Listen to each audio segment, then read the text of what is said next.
This episode is brought to you by Shopify. Do you have a point of sale system you can trust, or is it a real POS? You need Shopify for retail. From accepting payments to managing inventory, Shopify POS has everything you need to sell in person. Go to shopify.com/system, all lowercase, to take your retail business to the next level today. That's shopify.com/system.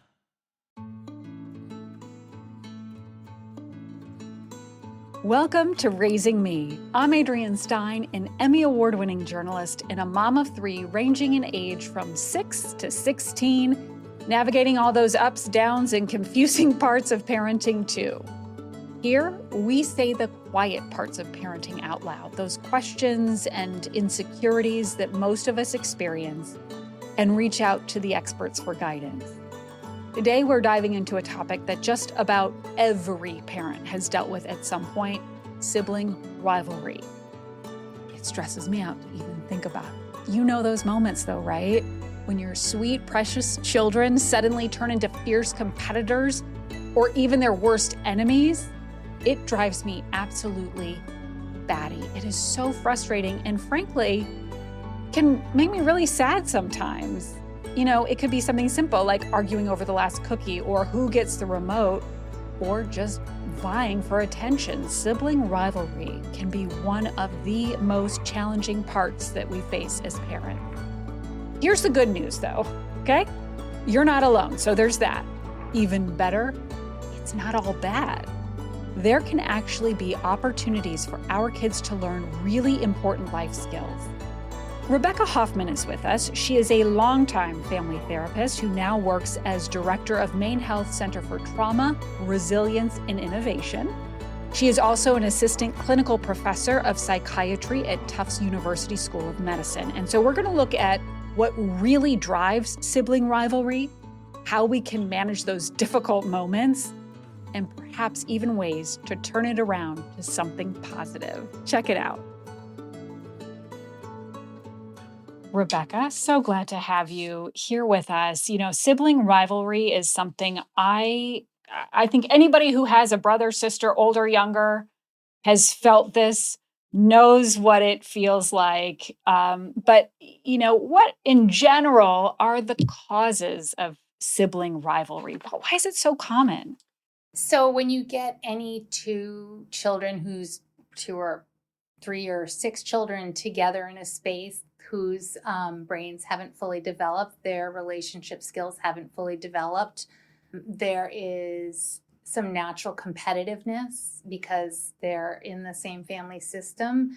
You are going to have rivalry. You're going to have bumps. I mean, even you think about adult children when they get in the home together, like at Christmas. Oh, sibling rivalry does not end at age 12. Exactly. Or, you know, or like when you leave to go to college. The reality is this is a lifelong dynamic for many families. Exactly. And it's very normal. It's very natural to have sibling rivalry. And more than anything, what it does is it creates, the way I like to look at it is it creates an opportunity for kids to learn conflict resolution skills. That's putting a positive spin on it. That's for sure. Are there any developmental stages like where sibling rivalry does tend to peak? There's not necessarily developmental stages, but more life events. So if there's any sort of major life change, that sometimes it sort of kicks up the dust, right? In a child's comfort zone, and that can cause sibling rivalry. There are certain ages and stages of life where kids might become more competitive or, fight with another sibling more. What specifically, like around what age? Just out of curiosity. Well, what I would say is really any time where kids are really close in age, you can sometimes it's almost worse when they're really close. It can be. Okay. Yes, it can be. And that might depend on gender. I mean, you look at like twins, and twins sometimes go in either direction, but often they're very well connected. They're the same age. But then if you look at kids that are 1 year apart, there's so much natural competition in their life for friends, for skills, for parents' attention, that there's often more rivalry than, let's say, if you have a 5-year age difference, where the 10-year-old doesn't even see that 5-year-old as competition necessarily. They might want to bug them because it makes them solves boredom, or it does whatever for them. My 12-year-old gets the 5-year-old going real good. Oh yeah, it's fun and probably very easy for him and then to he do. just kind of walks away. Right, and you're dealing with a riled up 5-year-old. Sure I am. Yes. In fact, last night at the dinner table. Okay, that feels a little personal now. Yeah. So different developmental stages, perhaps just competitive feelings just naturally arise. Yes. So there are, so when you think about any times in your family life when I keep saying the dust gets kicked up, so things get sort of bumped around or altered, can cause more sibling rivalry, because those kids subconsciously are kind of like, what's going on here? What's going on here? Like, it causes that sort of angst can cause rivalry. It almost goes back to like the biological needs of children to really, from the most basic place, it's a competition for basic needs, and attention is a basic need. To be seen and heard. To be seen and heard. Yeah. And so when something throws you off, the first thing that a child is going to go to is that basic need. Like, am I getting my needs met? Well, is this sibling getting their needs met? Is this? And it can cause rivalry. Right. Like, I'm not, but it looks like they are for whatever they need. And it's just like that instinctual, like, feel that competition, that anger sort of arise. But like, what is the difference? You live with anybody. You're not going to get along and be all sunshine and roses all the time. So from your perspective as a family therapist, what is the difference between a normal sibling disagreement and where rivalry, or even a step further when something, more concerning is going on? I would say any disagreement I would call sibling rivalry. And rivalry sort of denotes this idea of competitiveness, like a rival, right? You think about like a sports rival. It's really about competing for something, whether it's attention, whether it's resources, the remote, whether it's resources. Exactly. It comes from the fighting over of resources. Great way to put it. But when it gets concerning is really when it becomes more in the realm of bullying, where it's not fighting over, it's not bickering, it's not, there's sibling rivalry that is physical. We probably in our generation all grew up with being hit or pushed or whatever by a sibling. And each parent has to decide whether they tolerate that kind of rivalry, physical rivalry.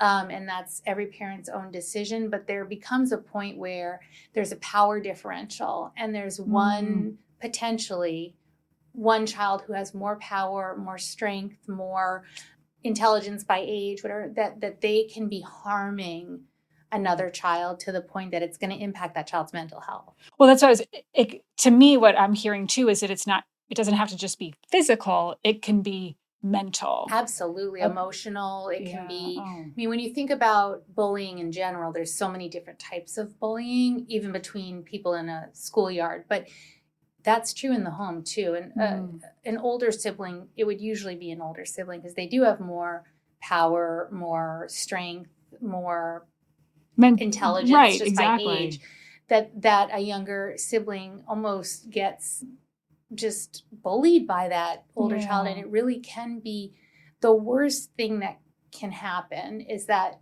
the home can become an unsafe place for that child. And that's where parents have to decide what they can tolerate in terms of rivalry in siblings, whether it's bickering, whether it's fighting over a remote, whether it's pushing and wrestling, whatever it is. But then you always have to have a filter for, do all my children feel safe?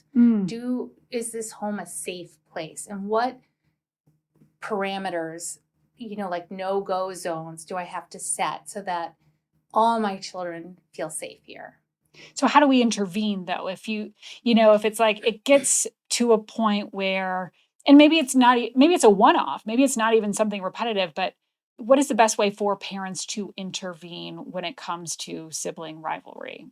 That is a great question. I feel like in my own home, I Struggle deal with this all right? the time because it depends on, so I'll give my own example is that I have a low tolerance for bickering. For whatever reason, it just really...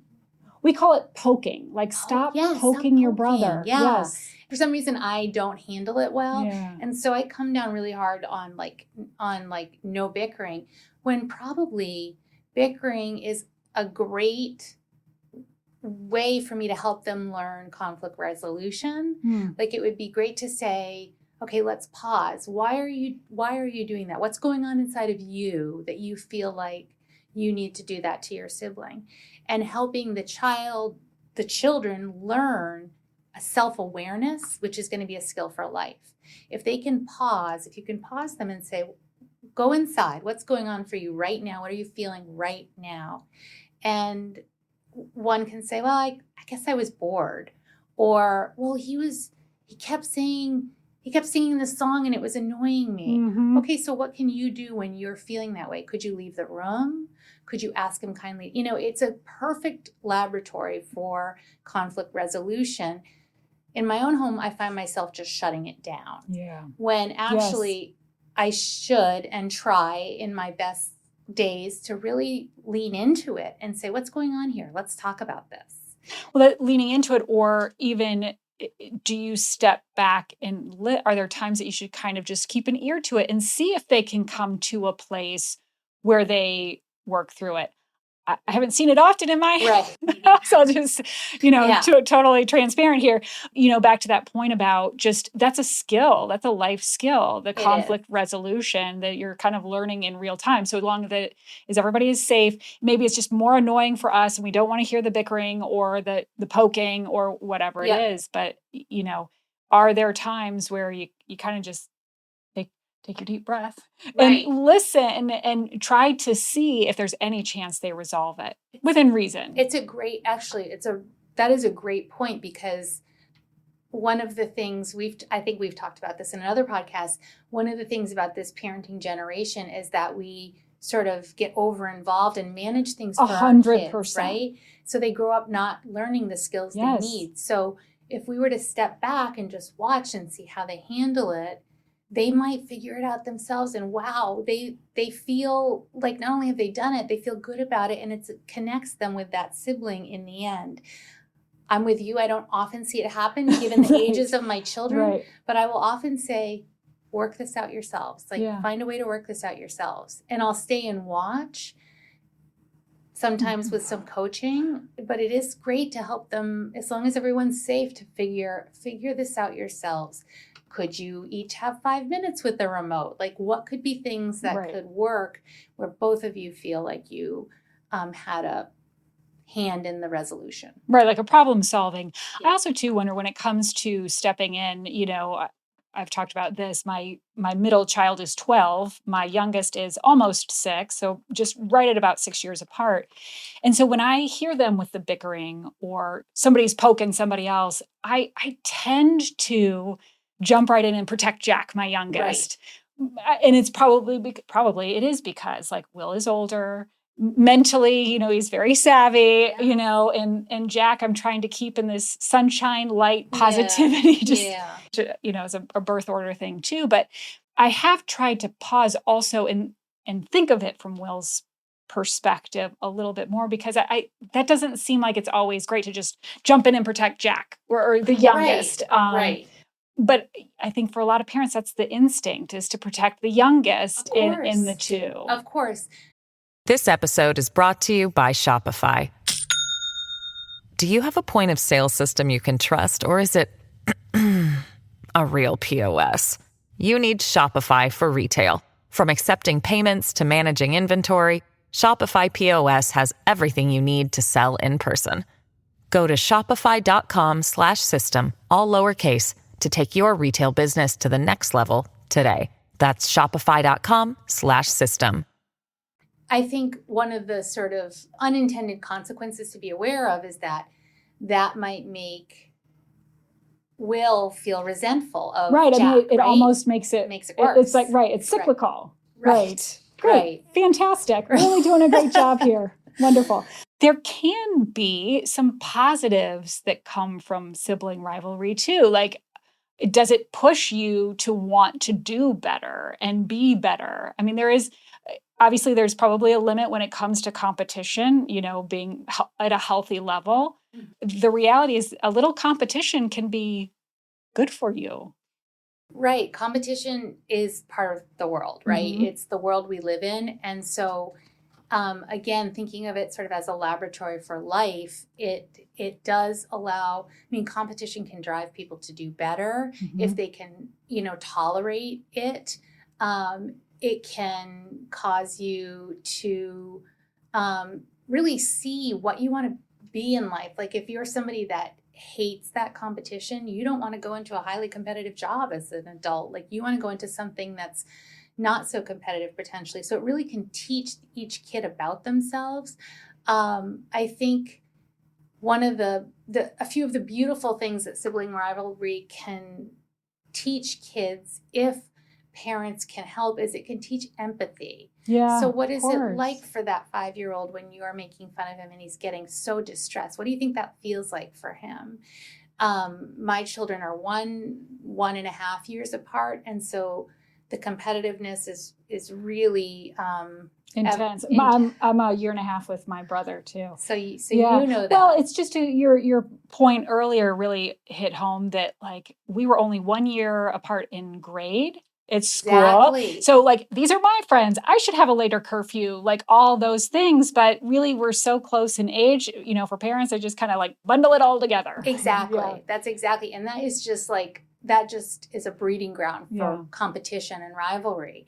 And so again, as parents, not always deferring to protecting one kid, especially when they're close in age, because the other one's like, wait a second, like he's only a year younger than me. Why are you always going to his side? Or just teaching empathy. Like, what do you think it's like for him that you're a year older and, that you have, because you're a year older, a grade older, that gives you power. And, so it's not all a negative thing. It can be very, very positive. It's natural. It's in every family. It's perfect opportunity to learn skills for life. As long as parents really know what you're comfortable with, what the sort of the parameters of safe rivalry are, and that the kids know that as well. I think too, just thinking to some external factors seems like that could really amplify sibling rivalry. I think of, divorce or blending a family, those kinds of things. So how can those types of life events fuel sibling rivalry? And then how can we help as parents? Yeah. So any event that disrupts the family system sends kids into their most basic brain, which is the part of their brain that says, am I getting my needs met?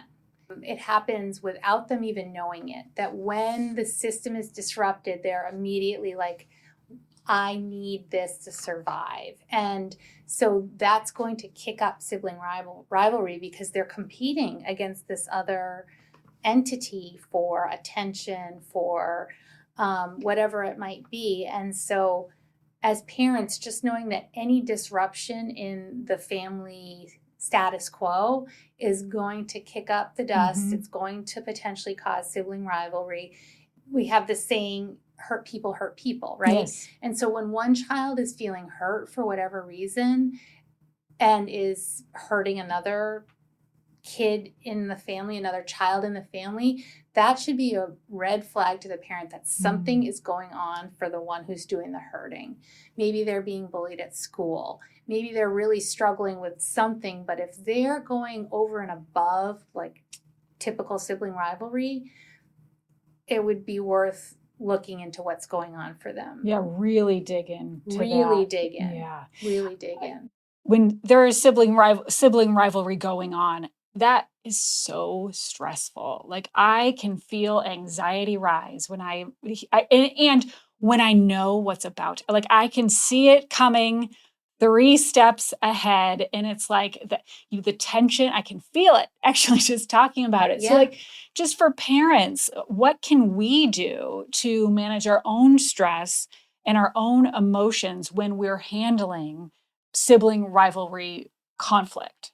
This is one of those, again, our families are a perfect laboratory. So we want our kids to learn how to manage their emotions, right? And they're going to do what they see us do. Mhm. So we need to manage our emotions. So if we're getting dysregulated and upset, if we can stop and take a moment and calm ourselves down and say maybe to the kids, listen, I'm going to take a moment and take a breath because this is really upsetting to me, or this is Stressing really me out. Yeah. Like, I am stressed out. Right. Yeah. And your bickering is stressing me out. So I'm going to take a minute and I'm going to take a breath and calm my body, and then we'll talk about it. Mhm. Or I'm going to take a minute. Can you try to work it out between the two of you in a nice and kind way? You are showing them that you are taking care of yourself, which is the best lesson for kids in the whole world. Modeling it. You're modeling that you're important to you, they're important to themselves, and you're important enough to yourself that you're going to take care of your body first and foremost. Mhm. And you're going to calm your body, and you're not going to come at them and just discharge your stress on them. You're not going to just yell at them, but you're going to take care of you, and that takes care of them. So I think the first step is, when you're getting that feeling like, oh, here they go again, go inside and check yourself out and calm yourself down, and then ask them to do the same thing, right? Like, ask them, okay, what's going on for you right now? Can you take a deep breath? And help them learn to regulate their emotions as well. Yeah, a moment of self-reflection. Mm-hmm. Easier said than done sometimes, but boy, that would make such a difference. I do wonder, does it ever get to a point, and I'm sure the answer is yes, but when professional help is needed in a family? Yes, absolutely. So, and what is that Sure. trigger? I always lean on the end of earlier the better. If you're Mm. seeing some family dynamics within your family that you're, as a parent, really having trouble negotiating, or they're coming up again and again, and you're getting sort of stuck as parents or a parent on those, it's worth going to therapy as a family and talking it out. Again, that's modeling that, you all are important enough that I want us to be doing well, and I want to get help to make sure we're healthy.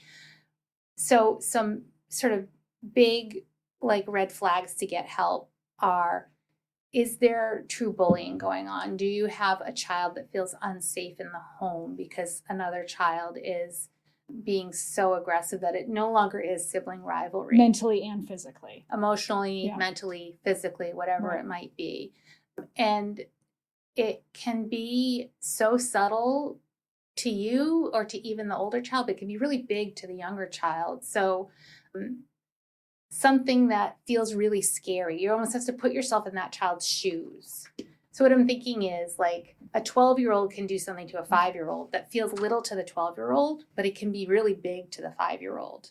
So a much older kid sort of being like, oh, there's a ghost outside, right? And that's terrifying to a 5-year-old. Right. And let's say that 5-year-old kid starts to not be able to sleep at night and is really distressed.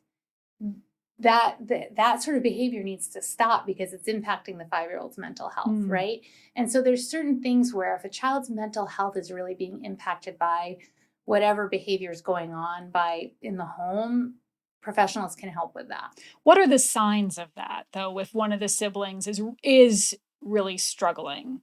So I would say thinking about both the victim and the person. So there's two places where it can struggle: the victim or the person doing the behavior that's causing the victim to struggle. So if you're worried about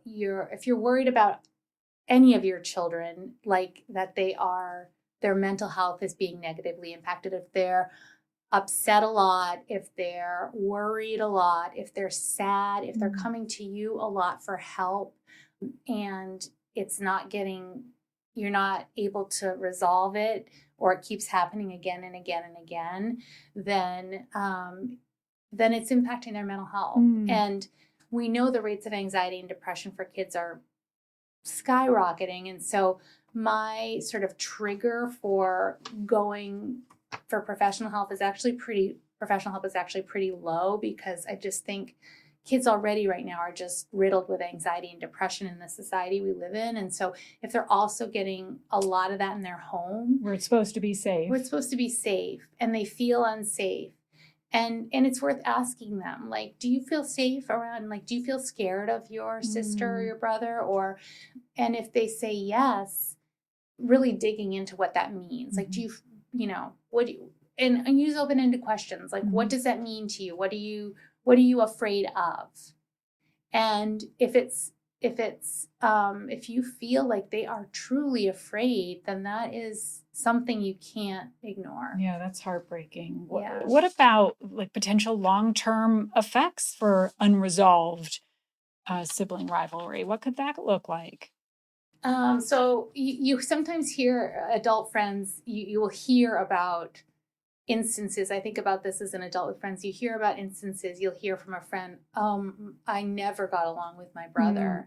He was ruthless to me, and we still aren't close now. Like, I always think, wow, like what would it have been like to intervene, for there to be some sort of intervention earlier.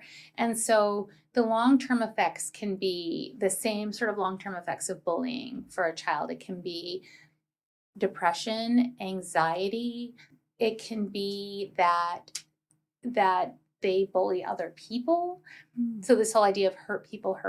If a child's being hurt, whether it's in their home, and that means emotionally hurt, not just physically hurt, verbally, whatever it might be, they may then go out and to make themselves feel better, hurt someone else. And so stopping that cycle is really important, because because it's like a domino effect. And so the long-term impact can be the same as any sort of bullying, child bullying, if it gets beyond sibling rivalry. If those children are never able to resolve it, and it literally goes on through childhood, they may not be close as adults, and that's sad. Like, it's missing out on a key relationship in your life. Absolutely. It is. So that you do hear about that, where adult siblings are not close for a variety of reasons, one of which may be that they never got along as kids. And probably the biggest impact is that because your family of origin, the family you grew up in, is really your laboratory for life, is that you don't learn those relationship navigation, those conflict resolution skills. And that's a loss too, because when you're learning them as an adult, the stakes are high. Stakes are high, and it's much harder. If there was one takeaway for parents who are experiencing sibling rivalry with their kids right now, and I would venture to guess that's most of us in some capacity, what would be the biggest takeaway today? The biggest takeaway for being a parent and addressing sibling rivalry would be, don't just ignore it. That doesn't mean intervene immediately, but pay attention, be aware of what's going on and what the dynamic is, and prompt your children to address it in a healthy manner. Give them the skills to address it in a healthy manner. If they're not able to, then model it for them and teach them how to address it in a healthy manner. It doesn't mean it will stop, but it means you then are teaching them these lifelong skills over and over. So again, think of it as a learning opportunity. It's natural. You see kittens or puppies fighting over a ball. It's instinctual. So it's natural, but it also can be a great learning opportunity for life. So use it as that. I would also say, as a parent, really go inside and decide what you're comfortable with ahead of time, because in the moment, it's hard to determine, is this just sibling rivalry or is this more than that? So determine, are you going to be comfortable with physical, hitting, pushing, those sorts of things. And each parent's going to fall on their own. I say absolutely no physical violence whatsoever, but then sometimes someone pushes somebody and I'm like, oh, that was physical violence, but it was so subtle because they were in the middle of wrestling, let's say. And it's, so decide ahead of time, what are you comfortable with? What is okay in your home? And verbalize that to your children. Like, all siblings fight. This is a no physical violence home. We don't put our hands on other people's bodies. So if that happens, these are going to be the consequences.